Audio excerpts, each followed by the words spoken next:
नमस्कार मित्रों, आगामी 17 अक्टूबर को दोपहर 1:53 पर सूर्य देव अपनी नीच राशि तुला में प्रवेश करने वाले हैं। 17 अक्टूबर तक उनका गोचर कन्या राशि में चल रहा था, अब वो अपनी नीच राशि तुला में प्रवेश करेंगे, जहां पर 17 नवंबर 2025 तक दोपहर 1:44 तक उनका गोचर ये चलेगा। मित्रों, सूर्य का जब प्रवेश होगा तुला राशि में तो यहाँ बुध भी विराजमान है और मंगल भी विराजमान है, लेकिन 24 अक्टूबर को बुध निकलकर वृश्चिक राशि में चले जाएंगे और 27 अक्टूबर को मंगल निकलकर अपनी स्वराशि वृश्चिक में चले जाएंगे। यहां पर 2 नवंबर से और 17 नवंबर तक शुक्र इनके साथ रहेंगे, जो स्वराशिस्थ रहेंगे। ऐसे में शुक्र के जब प्रवेश से तुला राशि में सूर्य का नीचत्व भी भंग हो जाएगा, लेकिन यहाँ 2 नवंबर तक अभी उनकी जो नीच स्थिति है वो काफी प्रबल रहेगी। मित्रों, यहाँ कुंभ राशि में स्थित राहु की भी दृष्टि, चूंकि तुला राशि पर पड़ रही 9वीं दृष्टि, तो सूर्य भी उनके प्रभाव में आ जाएंगे। तो ओवरऑल जो सूर्य की स्थिति है यहाँ पर काफी कमजोर रहने वाली है। तो उसी के संदर्भ में आज मैं आपको सभी 12 राशियों पर सूर्य के इस राशि परिवर्तन का क्या प्रभाव पड़ेगा उसकी संपूर्ण जानकारी देने के लिए हाजिर हूं। वीडियो को पूरा देखिएगा, अंत में आपको उपाय भी बताया जाएगा कि सूर्य के इस राशि परिवर्तन का जो नीच फल मिलने वाला है कुछ सभी राशियों को और कुछ के लिए काफी नेगेटिव रहेगा, तो उनको कैसे इस नेगेटिविटी को दूर कर सकते हैं उन उपायों के माध्यम से। तो वीडियो को अंत तक देखिएगा। मित्रों, चलिए अब एक एक करके आपको राशियों की जानकारी देते हैं कि सूर्य के इस राशि परिवर्तन का सभी 12 राशियों पर क्या प्रभाव पड़ेगा। सबसे पहले राशियों के क्रम में बात करते हैं मेष राशि की। मित्रों, मेष राशि वालों के लिए सप्तम भाव में सूर्य नीच राशि में गोचर करेंगे। पंचमेश होते हैं शिक्षा संतान के स्वामी पर, सप्तम भाव में नीच राशि में रहेंगे। देखिए, यहाँ पर सूर्य जब नीच होंगे तो वैवाहिक जीवन में समस्या देंगे, अविवाहित लोगों के रिश्ते वगैरह तय होने में समस्या आ सकती है। साथ ही यहाँ पर बिजनेस में भी आपको कुछ हानि के योग बन सकते हैं। लग्न पर दृष्टि रहेगी, कमजोर है तो आपके आत्मविश्वास में भी यहाँ पर कमी देखने को मिल सकती है। तो ओवरऑल अगर आपके लिए देखा जाए तो यहाँ पर सूर्य की स्थिति कोई बहुत अच्छी नहीं है और यहाँ पर आपको संतान को लेकर भी कुछ चिंता हो सकती है, उसके कैरियर को लेकर चिंता हो सकती है, लव रिलेशनशिप वगैरह में भी कुछ दिक्कत यहाँ पर आपको देखने को मिल सकती है। और जो डिसीजन मेकिंग जो क्षमता होती है उसको भी सूर्य प्रभावित करेंगे, क्योंकि बुद्धि के स्वामी भी होते हैं, पंचम भाव के स्वामी होकर आपके सप्तम में नीच हो रहे। तो बिजनेस में अगर कोई बहुत बड़ा इन्वेस्टमेंट करने की सोच रहे हैं, कोई नया स्टार्टअप वगैरह कुछ नया शुरू करने की सोच रहे हैं, तो 2 नवंबर तक तो अभी आप रुक ही जाइएगा, क्योंकि जो तुला राशि के स्वामी होते हैं जिसमें सूर्य नीच राशि में गोचर करेंगे 17 अक्टूबर से, उसका स्वामी जो तुला राशि का स्वामी शुक्र होता है वो ऑलरेडी अपनी नीच राशि में 9 अक्टूबर से 2 नवंबर तक का उनका गोचर चल रहा है। तो अभी जिस राशि में सूर्य नीच हो रहे हैं उसी राशि का स्वामी भी नीच है, तो वैसे भी बहुत कमजोर है तुला राशि इस समय, और राहु की भी दृष्टि यहाँ पर पड़ रही है लाभ स्थान में। तो अपने पिता के साथ संबंधों का भी आप ध्यान रखिएगा तो आपके लिए बेहतर रहेगा, खासतौर पर अगर आप उनके साथ किसी बिजनेस वगैरह में जुड़े हुए हैं। मित्रों, बात करते हैं वृषभ राशि की। आपके लिए चतुर्थेश होते हैं, छठे भाव में नीच राशि में हो रही है। यहाँ पर आपको शत्रुओं से बहुत सचेत रहना चाहिए। शत्रु आपको परेशान करने या कुछ कष्ट पहुंचाने की कोशिश कर सकते हैं। यहाँ पर आपको कर्जा वगैरह लेने से बचना चाहिए, साथ ही किसी को उधार वगैरह देने से बचना चाहिए। और पुराना अगर आपने कोई कर्जा लिया है इस दौरान आप देखेंगे उसकी EMI वगैरह या उसकी जो मासिक किस्त वगैरह होती है उसको चुकाने में आपको समस्या हो सकती है। चतुर्थेश होकर छठे भाव में नीच हो रहे तो माता के स्वास्थ्य का बहुत ध्यान रखना, आपको हेल्थ इश्यू देखने को मिल सकता है और पाचन आपका प्रभावित हो सकता है। हार्ट संबंधित, हड्डी संबंधित आपको कुछ रोग देखने को मिल सकती है। मानसिक चिंता आपकी बढ़ सकती है और कहीं ना कहीं कोई भी अनैतिक कृत्य या शॉर्टकट लेने से आपको बचना चाहिए। नहीं तो चतुर्थ भाव जनता का भी होता है। अगर आप लोग राजनीति के क्षेत्र से जुड़े हुए हैं या कोई सामाजिक कार्यकर्ता वगैरह हैं तो या प्रशासनिक अधिकारी वगैरह हैं तो कोई ऐसा कृत्य मत कीजिएगा, नहीं तो जनता में आपकी छवि भी धूमिल हो सकती है। मित्रों, मिथुन राशि की बात करते हैं। आपके लिए पंचम भाव में नीच राशि में गोचर करेंगे। आत्मविश्वास, पराक्रम, पुरुषार्थ आपका काफी इस समय डाउन देखने को मिलेगा आपको। पंचम भाव में नीच हो रहे तो आपके बुद्धि कौशल पर इसका बुरा असर पड़ेगा। आपको डिसीजन वगैरह लेने में समस्या हो सकती है। शेयर मार्केट वगैरह में या जुआ सट्टा लॉटरी वगैरह में, जहां पर इलीगल भी होता है, अगर आप लोग निवेश करते हो तो आपको हानि के योग बनेंगे। मान सम्मान आपका यहाँ प्रभावित हो सकता है। संतान उत्पत्ति का जिनका समय चल रहा है मिथुन राशि की महिलाओं का, उनको कुछ समस्या, मेडिकल कॉम्प्लिकेशन वगैरह हो सकता है।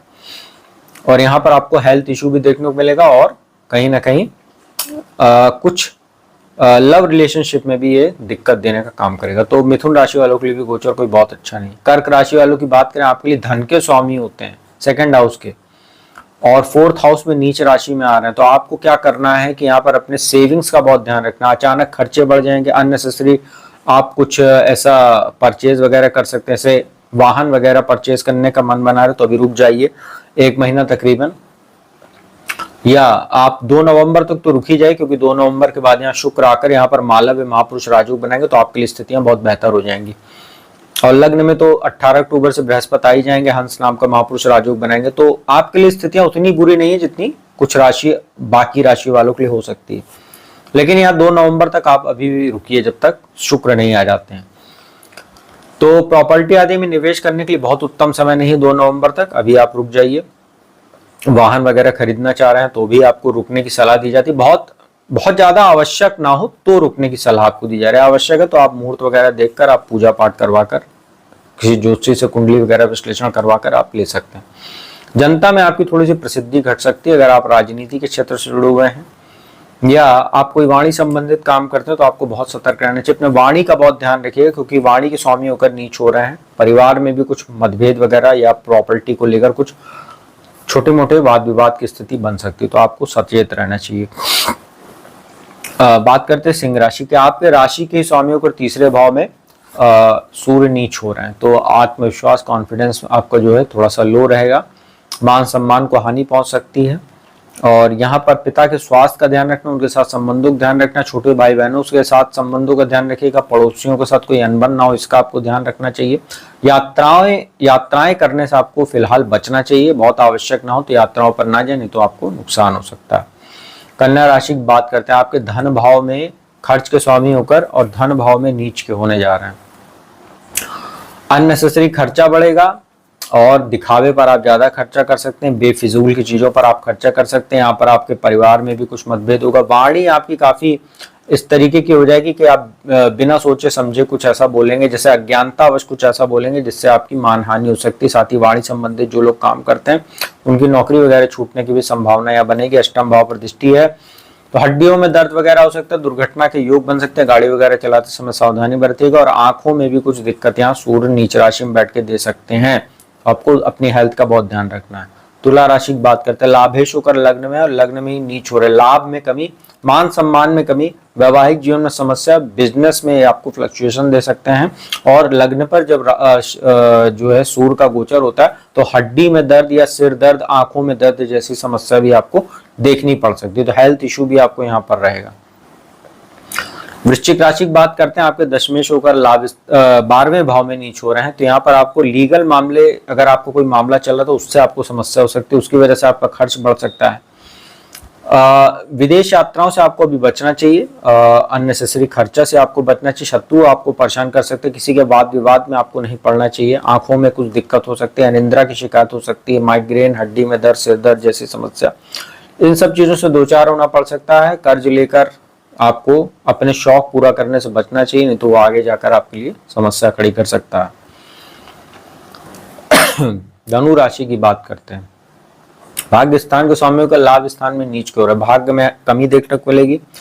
शनि जो है आपके 4th हाउस में, शनि की ढैया चल रही है और यहाँ पर अष्टम में आपके बृहस्पति भी 18 अक्टूबर से आ जाएंगे, तो आपके लिए स्थितियां कोई बहुत अच्छी नहीं बन रही हैं। तो लाभ स्थान में नीच हो रहे हैं तो आपको कहीं ना कहीं मान सम्मान में आपकी कमी, नाम यश में कमी।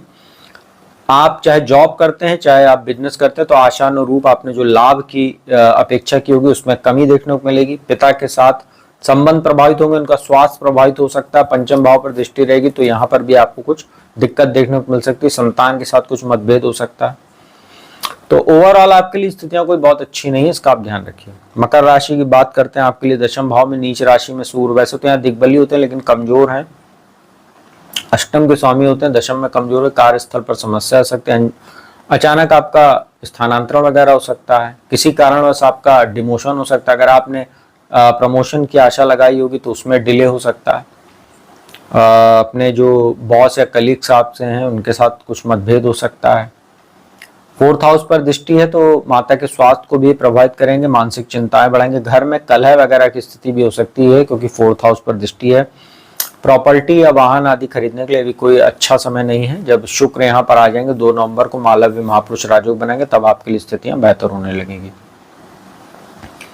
कुंभ राशि की बात करते, कुंभ राशि वालों के लिए मैंने एक सेपरेट और डेडिकेटेड विस्तार से वीडियो बनाई है। अगर आप लोग कुंभ राशि वाले जातक विस्तार से वीडियो देखना चाहते हैं तो आप जाकर मेरे वीडियो सेक्शन में देख सकते हैं, लेकिन यहाँ पर आपको संक्षेप में बता देते हैं। अष्टम भाव में आपके सूर्य का गोचर चल रहा था, अब यहाँ से निकल के भाग्य स्थान में वो नीच राशि में हो जाएंगे, भाग्य में आपकी कमी करेंगे, क्योंकि यहाँ पर जो भाग्य शुक्र होते हैं वो भी नीच राशि में आपके अष्टम भाव में 2 नवंबर तक है। आपकी मानहानि हो सकती है, भाग्य में आपको कमी देखने को मिलेगी, पिता के साथ मतभेद हो सकते हैं, पिता का स्वास्थ्य प्रभावित हो सकता है, आत्मविश्वास आपका थोड़ा सा कम रहेगा, छोटे भाई बहनों के साथ संबंधों को आप बेहतर करके चलिएगा, पड़ोसियों के साथ कोई अनबन ना हो उसका ध्यान रखिएगा। धर्म कर्म से जितना जुड़े रहेंगे उतना अच्छा रहेगा, और ज्यादातर यात्राएं करने से आपको बचना चाहिए। जो भी यात्रा करनी हो धार्मिक कीजिए, या उच्च शिक्षा वगैरह के लिए अगर विदेश जाना चाह रहे हैं तो आप जा सकते हैं। बाकी ओवरऑल आपके लिए स्थितियां कोई बहुत अच्छी नहीं है। सप्तमेश होकर भाग्य स्थान में बिजनेस में आपको हानि के योग बनेंगे, तो बड़ा इन्वेस्टमेंट बहुत ज्यादा निवेश करने से आपको बचना चाहिए। पति पत्नी एक दूसरे के स्वास्थ्य का ध्यान रखें, और वैवाहिक जीवन में भी कुछ तनाव वगैरह सूर्य नीच राशि में बैठकर पैदा कर सकते हैं। अंतिम राशि मीन की बात करते हैं। अष्टम भाव में आपके सूर्य नीच के हो रहे हैं, तो आपको हेल्थ इश्यू हो सकता है, आंखों में समस्या, कोई दुर्घटना के प्रबल योग बन सकते हैं। गाड़ी वगैरह चलाते समय सावधानी बरतिएगा। हड्डियों में दर्द, सिर दर्द, और यहाँ पर आपको जॉइंट पेन वगैरह देखने को मिल सकता है। दूसरे भाव पर दृष्टि है तो यहाँ पर आपको आंखों में भी दिक्कत हो सकती है, और परिवार में कुछ मतभेद हो सकते हैं इनहेरिटेंस वगैरह को लेकर, और परिवार में थोड़ा बहुत कलह का माहौल भी हो सकता है, क्योंकि वाणी दोष की भी समस्या आपको देखने को मिल सकती है। 7.5 आपको चल रही है, लग्न में शनि विराजमान है, वैसे भी स्थितियां आपके लिए बहुत अच्छी नहीं है। और सूर्य जो होते हैं वो आपके 6ठे भाव के स्वामी होकर अष्टम में एक विपरीत राजयोग जरूर बनाए, लेकिन यहाँ पर आपको थोड़ा सा ध्यान रखना चाहिए। शत्रु आपको परेशान कर सकते हैं, मामा ननिहाल पक्ष से संबंध आपके प्रभावित रहेंगे, और प्रतियोगी परीक्षाओं की तैयारी करने वाले जो छात्र उनको एक्स्ट्रा एफर्ट करना पड़ेगा। मन भटकेगा, आपका भटकाव ज्यादा रहेगा इस गोचर के दौरान। कोई भी नया काम करें तो अच्छे से रिसर्च करके करें, तो आप लोगों के लिए अच्छा रहेगा, नहीं तो गोचर कोई बहुत उत्तम आपके लिए नहीं कह सकते। तो मित्रों, यह था सभी 12 राशि वालों के लिए कैसा रहेगा सूर्य का राशि परिवर्तन 17 अक्टूबर से 17 नवंबर तक, उसकी जानकारी दी। उपाय की बात कर लेते हैं। सूर्य को प्रतिदिन आप लोग स्नान आदि के उपरांत स्टील या तांबे के लोटे में जल भरकर जल अर्पित करें, और ओम घृणी सूर्याय नमः या ओम आदित्याय नमः, इसमें से कोई भी एक मंत्र का जाप कर सकते हैं। ओम आदित्याय विद्महे दिवाकराय धीमहि तन्नो सूर्य प्रचोदयात्, ये सूर्य का गायत्री मंत्र है। सूर्य को अर्घ्य देने के बाद आप लोग 11-21 बार वहीं खड़े होकर इसको पढ़ सकते हैं, और हर रविवार को अपने वजन के 10वें हिस्से के बराबर सत अनाज या गेहूं और गुड़ मिलाकर किसी जरूरतमंद या मंदिर में दान कर सकते हैं। पिता का सम्मान करें। प्रतिदिन जो है जागने के बाद जब सोकर उठते हैं तो पिता का आशीर्वाद जरूर लें चरण स्पर्श करके, तो आप लोगों के लिए गोचर जो नीचता है सूर्य की वो और भी ज्यादा कम हो जाएगी, और अच्छा फल ही प्रदान करेंगे। तो मित्रों, उम्मीद करता हूँ वीडियो आपको अच्छी लगी होगी। वीडियो अच्छी लगी तो इसको लाइक कमेंट शेयर कीजिए। कुंडली विश्लेषण के लिए मेरा नंबर डिस्क्रिप्शन स्क्रीन पर उपलब्ध है, उस पर संपर्क कीजिए, अपॉइंटमेंट लीजिए। कुंडली विश्लेषण का लाभ देश दुनिया के किसी भी कोने से प्राप्त कीजिए। तो अब मैं अपने वाणी को विराम देता हूँ। अगली वीडियो में आपको किसी और विषय के साथ जल्दी मिलूंगा। तब तक के लिए ओम नमः